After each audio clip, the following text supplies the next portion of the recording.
Hey everybody, it's Katrina Russell. I hope you're staying safe and healthy and everything that's going on right now. Today I wanted to talk a little bit about an article that I saw, or news spot, I don't remember where I saw it, but a story I saw about a girl who, she was, I don't know, 20s or something, but one of the protesters who was arrested, getting in the face of some cop and got arrested, and who she was is irrelevant. My point was more that she was shocked, absolutely shocked, that she was arrested for antagonizing a police officer and not leaving when the police officer told her to, getting in the face of a police officer and basically verbally assaulting a police officer. And it amazes me that people are shocked that protesters who are getting aggressive, not like peaceful protesters, as everybody keeps saying, but like protesters that are doing things that are illegal, like getting aggressive, verbally assaulting police officers, physically assaulting police officers, burning down buildings, attacking cars, stopping vehicles, whatever the case may be. They're getting arrested because all of these acts are illegal. And they're like, well, we have the right to protest. Well, you do have the right to protest. But protesting is not doing other illegal things. You can't say, I have the right to protest, a certain company and then go like burn the house down to the man who owns the company. Like, that's not a protest. That's a felony. But I feel like people don't understand the difference anymore. And I think it's interesting because right now there's a lot of young, I can't tell you the label of the generation, if it's a Z or a millennial or whatever, but there's all that okay boomer thing going on, and they're blaming like the baby boomer generation for a lot of our problems. And I think it's and not understanding protests. And I wonder, like, have they ever cracked a history book ever? Do they know anything about the history of this country? Now, I'm Generation X. We're like the laziest generation ever when it comes to any kind of fighting, any civil.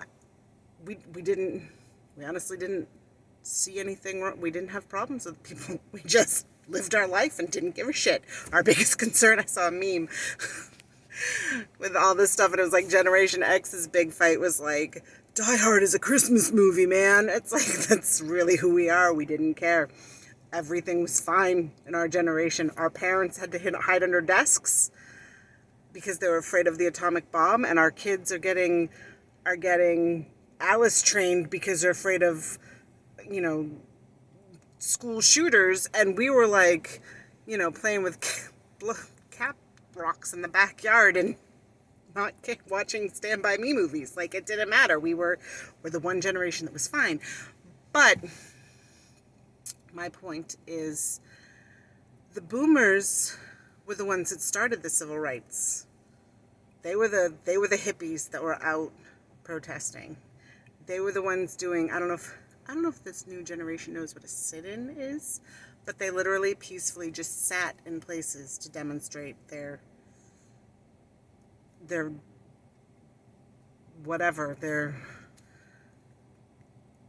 dislike for whatever the branch of government or the organization or the whatever. They would literally just sit. But if they sat on public property that was getting in the way of business being done, or private property that they weren't allowed to be at, police officers would go in and arrest them. And if they didn't leave, they didn't fight, but if they just sat there and didn't leave, they literally would get carried out, like planking, carried out of the, and they wouldn't fight back. They wouldn't do anything. I've seen so many videos of this. It was like, this happened? Craziness. Because again, us Gen X's didn't do anything.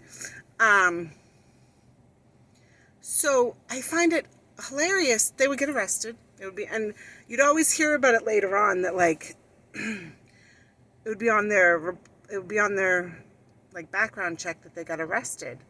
But it was always like peaceful protesting, sit-ins, demonstrations at a college where, they were told to leave and they didn't, but they accepted the fact that they got arrested. They understood. They said, I understand that this might affect me, but I think the cause is worth my being punished for, because I feel like that's what's important is the cause. And I'm willing to take the hit, to go to jail, to have it on my record, to take the fine, to do whatever. It was worth it to them. It was worth the punishment. The punishment was worth the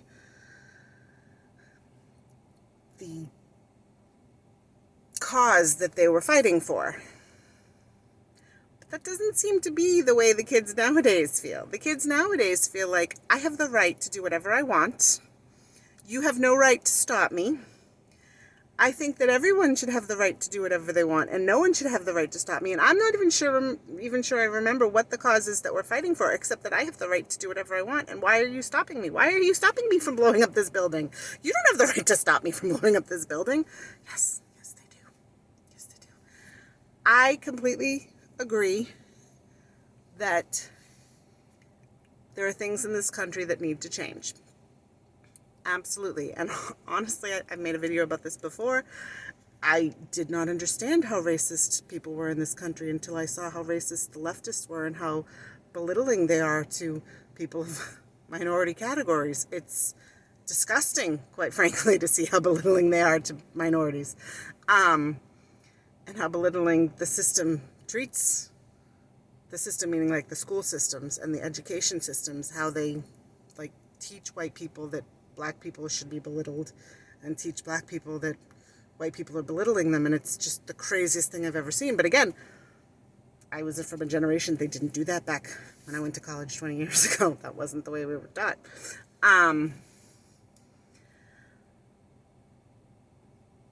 But kids today, and I say kids meaning like 20-somethings, like they don't get that actions have consequences. I have this conversation with my 7-year-old all the time. Like, he'll do something, and I'm like, no, and he doesn't want the punishment. I'm like, well, then, shouldn't have done the crime, dude. Go to your room. Or you lost your electronics, or whatever the case may be. And, I have a friend who's like, oh, he didn't mean it. And I'm like, no. If you don't teach them now, they're not going to know then. Actions have consequences. And seeing people who truly are in shock that the police are coming to arrest them, that the federal government is going out and protecting their buildings and their people. They're shocked. They can't believe this is... There must be a crime against this. No, this must be illegal. They can't go out and do this. They can't go out and protect their own buildings and their own property and their own people. Yeah, they can. They're shocked that if you take away the police, suddenly crime rates spike. Like, they honestly believe that, like, the only reason why people are committing crime is because police are there harassing them. But if you ask the people who live in the community, the law-abiding people who live in these communities, they're like, no, the police need to be here because they need to protect us from these criminals. If you take away the police, the criminals run the show. And now homicides are up like 6 million %. And everyone's like, well, it's because they're angry about this or they're angry about that. No, it's not. It's because they're gangbangers. And that's what gangbangers do. Sorry, but it is. There are lots of things that we can do to prevent gangbangers. Taking away the police is not one of them. More involvement with the police is, I think, personally. I always hear stories from people that I know, people that I've, been interacted with, and even, news spots and, things on TV and everywhere. But I hear a lot about children who were, like, taken under their wing by some sort of mentor, whether it be a teacher or a coach or policemen that walked the beat or did the area. I remember had this little, like, little policeman's thing. I don't remember exactly what it was, but they get little badges and they do little things, and they, like, take them in and they teach them what it's like to be a police officer and what it means to be a police officer. It's like a little deputy thing. And I think doing something like that is, I mean, obviously not taking kids out to walk the beat or in dangerous streets, because that's not going to work. But, like, getting kids involved in understanding that the police are good and that they're not there to hurt them. I mean, is there not an occasional asshole? Of course there's an occasional asshole. There's teachers who sleep with their students, and there's doctors and nurses who are, angels of mercy, who murder their patients. And there's bad people in every situation. But for the most part, police and teachers and doctors and pilots and any kind of profession are people, and most people, honestly, it's not even whether they're good or bad, they're just people. Most people, I've said this many times to different women and kids that I've talked to and coached. You know how obsessed you are with, like, yourself and what everybody's thinking about you, and, like, you walk around like, oh my God, is this person thinking about me? Is this person talking about me? Oh my God, why are they looking at me funny? Do I look okay? That's how everybody is. Nobody is thinking about you. Nobody cares. And I'm not saying this to be like, nobody cares about you. I mean, like, you're not being mocked. You're not being looked at. Everybody is so self-obsessed. It's funny. I don't know if you know George Carlin. He was a comedian. If you're young, you might not know. Go check him out. He actually does this whole thing on swear words. I think it's hilarious. But I remember he did this bit about magazines. And he said it used to be magazines like The World. And then it was like, and Time. And, all these types. And then it was like People. And now there's one that's Us magazine. He's like, and pretty soon it'll just be me. Everything's about me. And sure enough, probably 20, 30 years, maybe 40 years after he did this bit, Facebook comes along. And it is. It's all me all the time. Everything is social media. But it's not actually social. It's all here. Here's all this information about me. And that's what the world has become. Everything is about me. And of course I say this as I'm, telling my opinions on YouTube or what have you, whatever media you're watching this on. But it's true. Nobody is out there thinking, how can I ruin your life? Unless you've specifically done something to them, in which case it's still about them. But for the most part, they're just living their life. They don't care. You're good to them, they'll be good to you. Even racists and sexists and homophobics and all those other people will be nice to you if you're nice to them. It's true. And sometimes you change I saw and I might actually tag this later. I saw a TED conference or TED talk about a guy who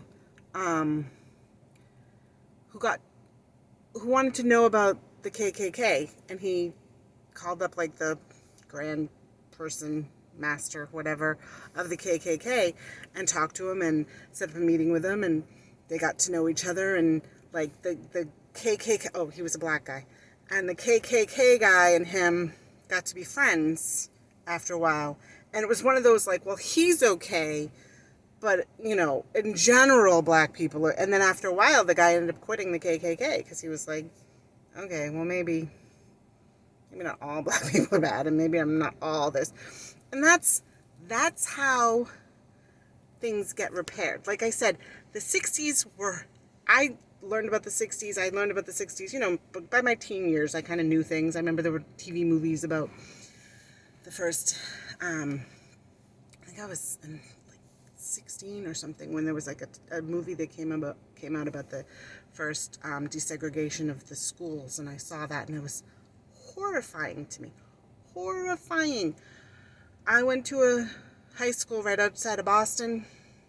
It was obviously mostly white because it was a suburb outside of Boston, and that's mostly white area, but there was plenty of kids of all different races that were mixed in. And they also bussed in inner city kids at the time that were, I think they were mostly black. There might have been some other, but it was mostly black that they bussed in. And everybody was friends and everybody was great and it was fine. And it never occurred to me that, like, we would ever not go to school all together. I mean, I knew that there was segregation, but it never really sunk in until I saw this. Again, I was only 16 years old. What the hell did I know? Until I saw this movie, and it was horrifying. And I was like, wait, this was like 1960 whatever, and and I was thinking, like, that was my dad was already in school by that point. And like, did you go to, and he's like, yeah, it's just how it was. And I was like, but wait a minute, what? And it just didn't make any sense to me. Because by the time the 80s and 90s, it didn't matter anymore. And then something ticked back in where suddenly it matters again, and people are getting like angry and violent and hating, and it's like, and they're quoting Martin Luther King and saying like, oh, if you oppose what we're doing, you oppose Martin Luther King. And it's like, but Martin Luther King didn't go throw Molotov cocktails. In fact, he did the opposite. He told everybody that doing all this stuff was not helping your cause. And again, I stated at the beginning, I do think that there are things that need to be changed. I think the welfare system needs to be changed. I think that there needs to be a step program instead of telling women that they need to stay home with their babies and have more babies and more babies, but keep men out of the house does not help anybody. I do. I think it's a horrible system, and I think we need to have some sort of step system or time limit that they get what they need with some sort of education or training or something so that they're prepared to work on the other end.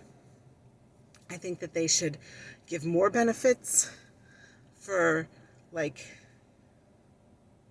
families together instead of like keeping the families apart. I think that it shouldn't matter if there's a man in the house or not a man in the house. They should still get benefits. Like, I think that they should work at keeping the families together. I'm not saying black people. I'm saying the welfare system, because 10% of white people are on welfare too, which is a hell of a lot more than the black people. If you think about it, 20% of black people are on welfare, which is the second biggest statistic. Technically, Native Americans have like 22%. But it's like 8 or 9% of white people, which 8 or 9% of like the 70% of the country is a lot more than 20% of the 13% of the country. So there's way more white people on welfare. Most people don't know that. Way more white people on welfare. But yeah, I think that whole system needs to be revamped.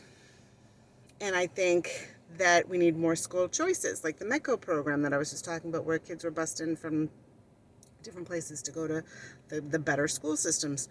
I think right now we should promote, for those that can, a lot more homeschooling and giving vouchers, because some people can't do the busing around, but using voucher programs to do even homeschooling online, like setting up with, okay, you want to set, I mean, think about, especially in the situations where it's somebody who either lives in a rural area that can't get out of their town, or an inner city area where like you really need to get out of that city to get to a better school system, and they just can't. And it's a single mom with a bunch of kids, and it's like, could you imagine if they could just set up with like computers and tablets or whatever, and the kids could learn. I have a friend whose daughter was not doing well in her high school at all. It was a mess. And so she pulled her out, and she did her final year, her senior year online. And it's like an online program. There was teachers that could teach you right there. It costs money to do that, obviously. It's more of a private school, not as much, but it does cost money. So if there's some sort of voucher program for that kind of thing, where maybe it would go through the welfare system for people who, I mean, the moms are home in a lot of cases in that situation. And it's like there's so many programs that could be done and people can talk about on ways to fix the system, on ways to help what's going on. And not just defund the police, everybody's racist, let's burn down the world. It's like, okay, there are things that need help. Absolutely. Mostly, it's the discrepancies between, like, the middle class is just disappearing. So there's, like, the rich people and the poor people. And it's like, we've completely stopped thinking about, I mean, right now, with COVID, like, all the like, little businesses are just dying. Like, restaurants are closing, and I saw an ad. It wasn't a store I knew, but I saw an ad on Facebook. I know I joke. I made that Facebook because I was just talking about that magazine. Anyway, so it was this little boutique thing that was like, because of COVID, we have to go out. We went out of business, so we're selling everything we can online. Come buy our stuff. Blah blah blah. We're closing out, and it's like, everybody's just, you have to go to college, you have to get a job. Okay. There aren't that many jobs for people with college educations. Like, unless you have a specific, like, you go for something. Like, you go to be a doctor, a lawyer, an engineer, a whatever. Honestly, I can't think of that many businesses and many jobs that need. But anything in the medical field, anything in, like, really, I think that's it. There's not, like, teachers, you need certain certifications, lawyers, you need certain certifications. But a lot of stuff can just be, like, you just learn. You can just learn wherever you want. And then there's the whole trades field that's just dried up. You don't know how many people I know that cannot find workers for trades, for, like, they own a company, like an electrician or painters or a pool company, and they just can't find workers because nobody wants to work anymore. They want to go to college and get some cushy job for like $80,000 a year walking out of college, and you're like, that's not, you still have to go through, you still start at the bottom and work your way up. You're better off just doing that without the college. Anyway, that's another story. That's another video.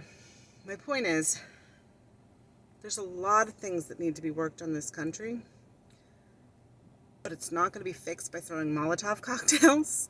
It's not going to be fixed by burning down buildings and defunding police officers. It's going to be fixed by caring about one another, by helping one another, and by working together and talking to figure out what is best for the people that are here, and what is the best way to bridge the gaps between the, I mean, you're never going to reach the mega rich, but, like, bring back that middle class area. And honestly, I think a lot of it is, like, online schooling. And I'm going to actually do a whole post about that. You know what? I'm going to do a whole post about that. So check me out later. And I'm going to talk about online schooling. And I'm going to give some ideas on online schooling. But for right now, just, I feel like Bill and Ted, be excellent to each other. Apparently they're coming out with a new movie. But that's what we need. It's ironic that they're coming out with that movie right now. I think they planned that because they need that song to bring this world together. Because right now it's falling apart. And everyone thinks they're doing what's best. And they think they're doing this for good reasons. But blowing things up is never the right thing to do. You need to sit down. You need to talk to people. You need to do this with love and compassion, and not with, I deserve it and you're going to give it to me. Anyway, my time's running out of my thing. My kid's going to come out of his karate class, and I'm going to need to give him a snuggle. So check it out, like, subscribe, and check out my next video on colleges online, and schooling online, and homeschooling, and all the other options that are happening that I'm going to tell you about. Thanks, like, subscribe, and everything else. Bye.